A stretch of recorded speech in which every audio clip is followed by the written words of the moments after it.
Football at 4, powered by the Inside the Birds podcast. Every Tuesday, our guest writes for 97.3 ESPN.com and InsideTheBirds.com. Andrew DiCecco joins us as all guests. He joins us on the Boardwalk kind of hotline as we got some new information on the NFL and their plans moving forward as teams start embarking on training camps. Andrew, how you doing today? Hey, Josh, I'm doing well. So I want to start with your perspective on some of these protocols that they've agreed to, because it looks like, based on a lot of the different reports out there, that the way this is going to work for those who don't know out there, and I want to get your perspective on this, is so everyone has to show up as soon as they test negative twice. Then they get their physical. So this naturally is going to delay things further and further down the road. So according to, for example, NFL.com's report is that, let's say everybody reports on the 28th. Well, testing and physicals are going to take 5 to 6 days. Then the strength and conditioning goes through day 12. Well, by the time day 14 comes around, you're already deep into August. So what are some of your concerns for players getting into camp, considering the fact that there's been no OTAs, no mini camps, and if you go by the timetable for all this testing and all these physicals, guys might not even be getting on the field to even do walkthroughs until the second week of August. Yeah, there's a lot to unpack here. I mean, you and I, we spoke last Friday, and I said that they would be better served delaying the season the first, an extra 2 weeks to be able to kind of get everything that they need to get done without having to cram in so much in such a short period of time. I mean, you go over the timetable, the testing and physicals for the first 5 to 6 days. Then you got the strength and conditioning and the walkthroughs through day 12. They have an off day, and then they ramp up with the helmets day 18 and 19. And then it's not until the 20th day that the pads actually go on. So it's a gradual build-up to get to what we're normally accustomed to seeing in the first, 4 or 5 days of training camp. They don't have a ton of time to get that continuity on the field, with all the things that are in place here. So, September football is always sloppy, but this September it's going to be particularly sloppy given the such a quick turnaround when they get to camp and when the first game kicks off. Are you surprised with the speed of the agreement? You had the players all come out at the same time saying that they want to play football, and it kind of seemed like there was a chance that the NFL wasn't ready to really release the safety protocols, or if they weren't planned to actually have them. And then all of a sudden, before you knew it, they agreed on it, and they did not fight back with the preseason games, which I thought was interesting. So did you, or were you surprised ultimately with how fast it all kind of happened and came into place? I wasn't that surprised, Hunter, because once you start to see a lot of the NFL's prominent voices, such as Drew Brees, Russell Wilson, and it's so many other players that were kind of voicing their opinion, Carson Wentz, all around noon the other day, the NFL I'm sure that it crossed their mind like, hey, there's a good chance that, you could see some players either opt out or not want to, not want to go forward. I mean, you saw Dre Greenlaw, the linebacker from the 49ers, say, he tweeted out that he had a little one on the way and that he can't do it.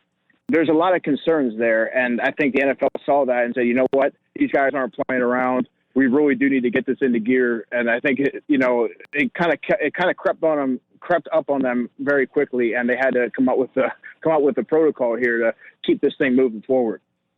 When you think about this protocol as well, Andrew, I'm curious, specifically when you look at the Eagles, you have to wonder when it comes to not just the rookies, but the new guys coming into this team.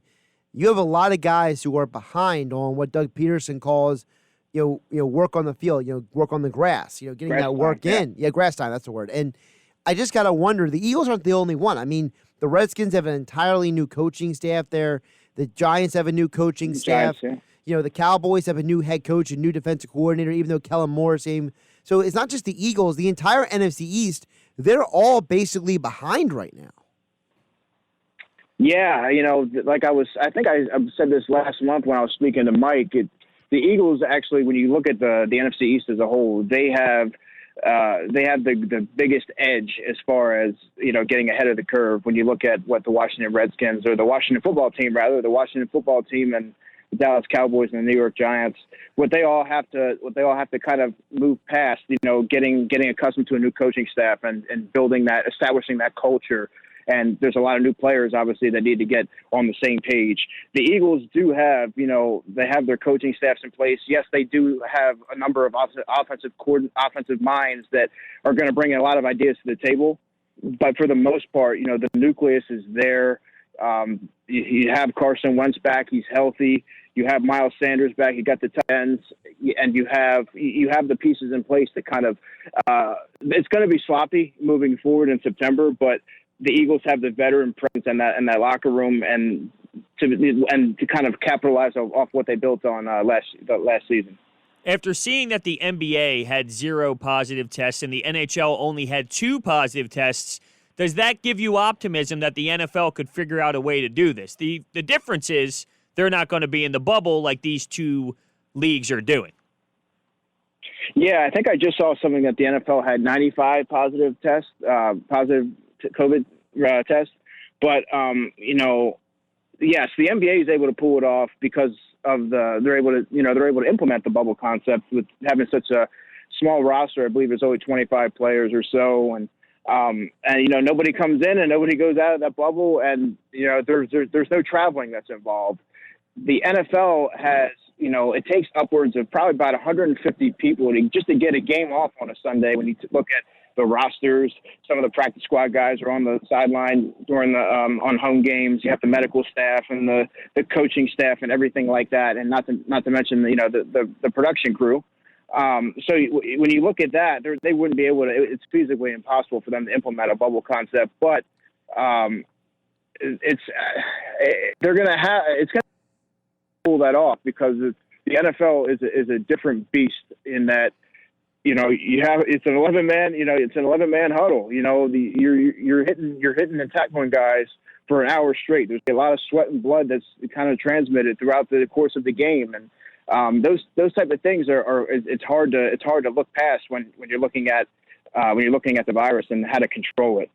Well, the other thing, Andrew, is that, and this is something I know is not really a popular thing to bring up, but we know that you can be successful and play sports as long as everyone's clear, whether it's Korean baseball, Australian rules rugby, sure. Bundesliga in Europe. We're seeing it with, the NASCAR. I mean, there's a lot of people in those pit crews in NASCAR. So we're seeing people, as long as they're in the negative, be able to do this stuff. To me, the key has always been the testing. So, shouldn't we all just look at it and say, listen, as long as the people we're letting on the field, as long as they're all in the negative, shouldn't that be at least assurance enough to say this is a doable thing?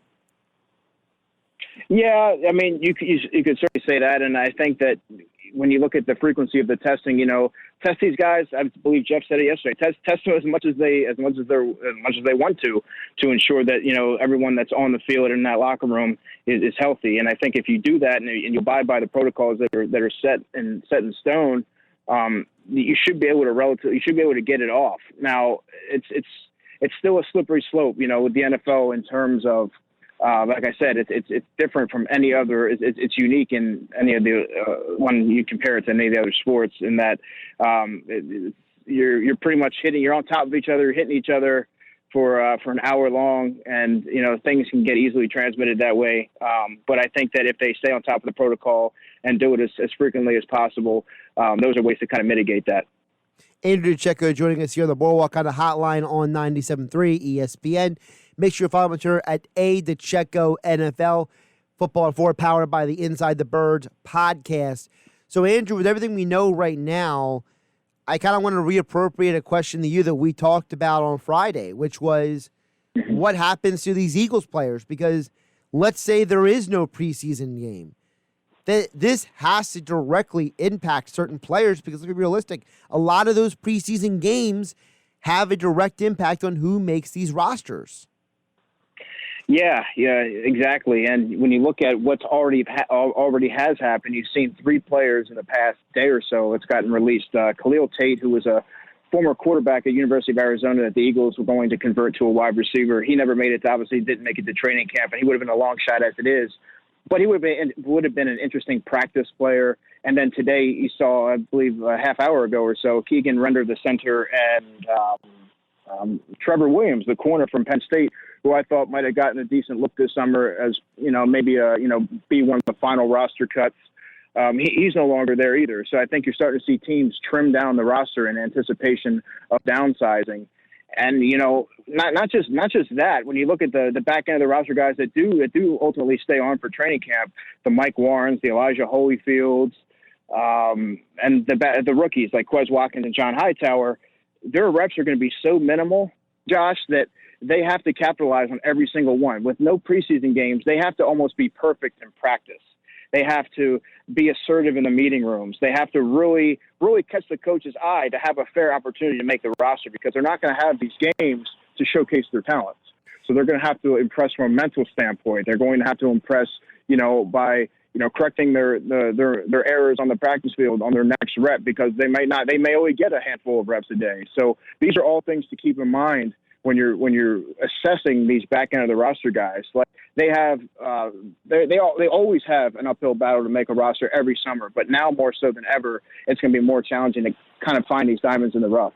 I'm glad you brought that up about the being assertive in the meeting rooms and doing well, perfect in practice, because it immediately makes me think of watching Hard Knocks every year and about some of the guys they track on Hard Knocks and how it's like, well, so-and-so has got to perform good in this game for them to make an impact on the roster. Well, that conversation goes out the window if there's no preseason game. Now it comes down to, hey, listen, if fill-in-the-blank player, I know last year, Joel Osman was a guy that a lot of people assumed was going to make the team before he ripped up his knee. Well, now coming into this training camp situation, he might be a guy that without a certain number of reps, he may be on the outside looking in, whereas last year he would have made the team. Yeah, it's crazy. I study college players a lot going into the NFL, and the amount of talent that is on the outside looking in, when the rosters are kind of formulated, it's really astounding when you look at it. There's so much talent out there, even in the Canadian Football League, guys that really haven't had an opportunity for one reason or another, or maybe they got a bad break and they got hurt in training camp, or they didn't get the amount of reps to kind of prove what they could really do. Joe Osman was a guy that was going to make the Eagles roster last year. That was pretty much a certainty. And he unfortunately hurt his knee in the open practice and became something of an afterthought. And now he's kind of been replaced on the roster with a guy like Jannard Avery, and you wonder where does Joe Osman fit? Players get bypassed because of certain unfortunate situations, and in his case, it was due to injury. But, Greg Ward is another example of a player that I thought in 2017 had a decent shot to make the roster. I really liked what I saw from him. He's a very athletic player. He made plays. He capitalized on his opportunities. But unfortunately, every summer he was one of the final cuts. And, he took those opportunities on the practice squad in the film room, like we were just talking about, to be assertive in the film room and prove to the coaching staff that he was ready to take that next step, ready for that next opportunity. And when you saw him get promoted to the roster the second time, you really saw him take advantage of those opportunities, and you saw what he was able to do with the last portion of the season. Opposite of the Eagles, where we were told there would be no fans, and it seems like now it's more up in the air, the Giants and the Jets put out a press release combined saying that they acknowledge there will be no fans. Do you sense that more teams will come out in the open right now and also acknowledge, or do you think they're going to hold off for as long as possible to see, hey, maybe we can figure something out down the road? I think it'll be something of a trickle-down effect. I think now that you got you have two teams that had a statement and they put it out there, I think you'll start to see other teams kind of follow suit and do the same thing. And, it makes it a lot easier once you see some of your peers do something. And I think that I know I can speak for myself, but I'm sure a lot of us already figured that there wouldn't be fans, or if there would be maybe 25% capacity, certainly not even half capacity. So this is something that I kind of figured would happen in order to kind of get the season off. So I think you'll start to see teams gradually start to do that. Andrew DiCecco joining us here on 97.3 ESPN Football at 4, powered by Inside the Birds podcast. Andrew, one of the things I also thought of was this whole situation with Jason Peters. If you don't have an opportunity for Jason Peters to play an actual game, but you don't even get into hitting practice until basically according to this calendar, halfway through August. Is Jason Peters really going to be ready to play week 1? I mean, you mentioned pushing back the season by 2 weeks. 2 weeks might not even be enough for a guy who has never played a position before, and he has to totally change his footwork and his angles and everything. I'm not saying Jason Peters can't do it, but, I mean, all of this feels like we're going to see potentially a lot of sloppy football to start the NFL season. Yeah, Jason Peters is kind of an interesting player because in past years he's always been that veteran that's been exempt from a lot of the training camp practices. They always knew he'd be ready to go when the season was ready to kick off, and he got a lot of those veteran days, as they call it, where he was kind of able to take practice in from the sideline. This year is going to be a little bit different because you really need to hit the ground running. He's running a new position. He has to get his hand placement, footwork down. And, you're moving from the outside to the inside, and it's a whole different beast. You're handling guys that outweigh the guys you were going against by probably 30 pounds. And it's like playing in a phone booth. So it's going to wear on your body, and you have to kind of prepare yourself for that. There's no way to kind of simulate that from a hands-off approach. Being the veteran that he is, I do think that, Jason can do that. But, yeah, I think there's going to be a lot of sloppy football in September, probably the first 4 weeks of the season, I would say, just because there's going to be so much unfamiliarity and so much rust that needs to be knocked off that the quality of play in September is going to be pretty poor. What about the impact on someone like Jalen Reagor? We know that he has already signed his deal. Guys like him and Jalen Hurts, they're coming in and they're basically going to be picking up entirely new roles for the Eagles compared to what they were doing in college. So what is the impact of all of this on guys like them? Well, when I look at someone like in the case of Jalen Reagor, you heard Doug Peterson last month say that his plan for him was to learn the Z position behind Deshaun Jackson initially. Now, I had a chance to speak to his offensive coordinator, Sonny Cumbie, prior to the draft on InsideTheBirds.com, and he definitely made it a point to say, hey, he's a quick study, he's a quick learner, he'll grasp whatever you throw at him fairly quickly. So you take what Sonny Cumbie said, and you kind of get the sense that Jalen will, once he masters the Z position, he'll get to know the other positions as well, and I think he'll kind of emerge from the summer as a starting receiver. Now Jalen Hurts is a little bit different because I never thought that he would be much of an offensive piece, in the early goings. I thought he'd be more of a factor later in the season, for a handful of plays to add a new wrinkle to the offense. I think he's going to be active, I would assume. You invested a second-round pick on the guy, and you're able to activate more players this season. So he'll probably be active. I just don't know how much of an impact he's going to make right away. What about the other two rookie wide receivers, Watkins and Hightowers? Is this going to potentially present less opportunities for them to potentially make the roster? If they don't make the roster, will they actually make it to the practice squad? Because we know at times guys, they go through those waivers, then people snatch them up before they ever get to a practice squad. Yeah, I think sometimes that's a little bit overblown. A lot of fans like to think or have the thought that every player that the Eagles release is going to get claimed off waivers by another team. And very few players from all the players that are released, very few get actually claimed off waivers. So a lot of them make it back safely to the practice squad. But when you're looking at John Hightower and Quez Watkins, those two guys are going to have – it's an uphill battle to make the roster. I mean, John Hightower, I think his skill set is more intriguing as far as, being able to contribute right away. As far as he was a kick returner at Boise State, a fairly productive kick returner at Boise State. He was also effective on jet sweeps and different things like that. I think he's a little bit more of a polished receiver. They're both raw, but I think when you're looking at who has a little bit more of a refined skill set, I think John Hightower has that. He's a little bit taller. He can play outside. He can play inside. He needs to get a little bit stronger now. He's fairly lean. He needs to get stronger there. But I think at the back end of that roster, they're both far from a guarantee because they're going to be in competition with a guy like Greg Ward. And as far as a guy like Quez Watkins, who's fairly limited to the slot, Greg Ward, I would give the edge to Greg Ward there. But yeah, I mean, those are two guys that I mentioned earlier. They're going to have to capitalize on the few opportunities that they do get, and particularly in the classroom. Another position I'm curious about the impact of no preseason games on is the cornerback position, because the Eagles signed Nikel Roby-Coleman to be the slot corner. So even if we presume he's there, who's going to play across from Darius Slay? I would assume the competition is between Avonte Maddox and Sidney Jones. Well, where does that leave Rasul Douglas? Where does that leave Cre'Von LeBlanc? Where does that leave the cornerback position in your eyes, Andrew?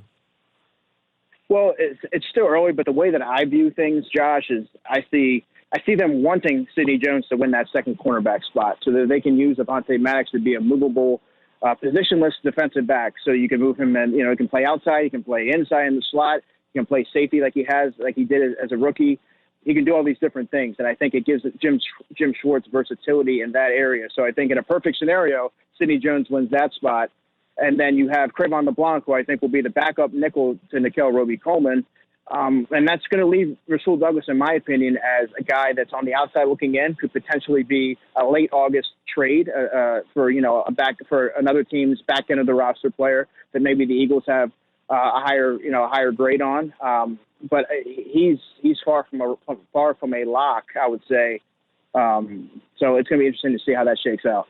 Maybe not here, but bringing up Rasul Douglas, I know that the conversation about him maybe not being fast enough to play cornerback and maybe he would be a better fit at safety has been brought up. So I know the safety position here probably is not the spot for him, but just in general around the league, do you think that he could work out in that position somewhere else, maybe over the outside corner spot?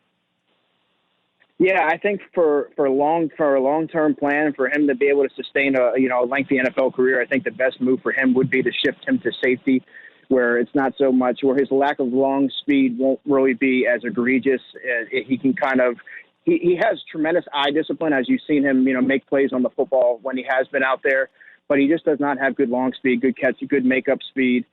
I think that if he was able to play safety and see everything, kind of scan the field and use his football intelligence to make plays, I think that he would be best suited for that. And I think another team might be willing to give him the opportunity.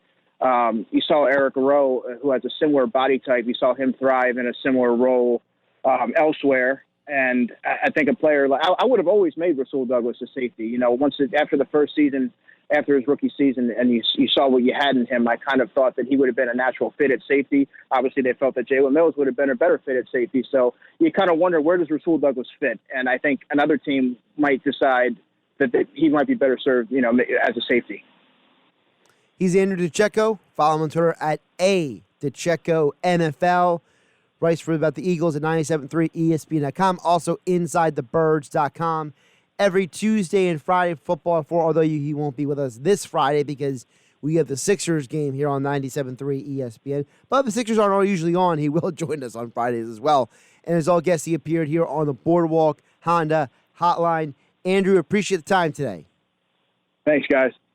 Football at 4, powered by the Inside the Birds podcast, every day on the Sports Bash at 4 p.m. here on 97.3 ESPN.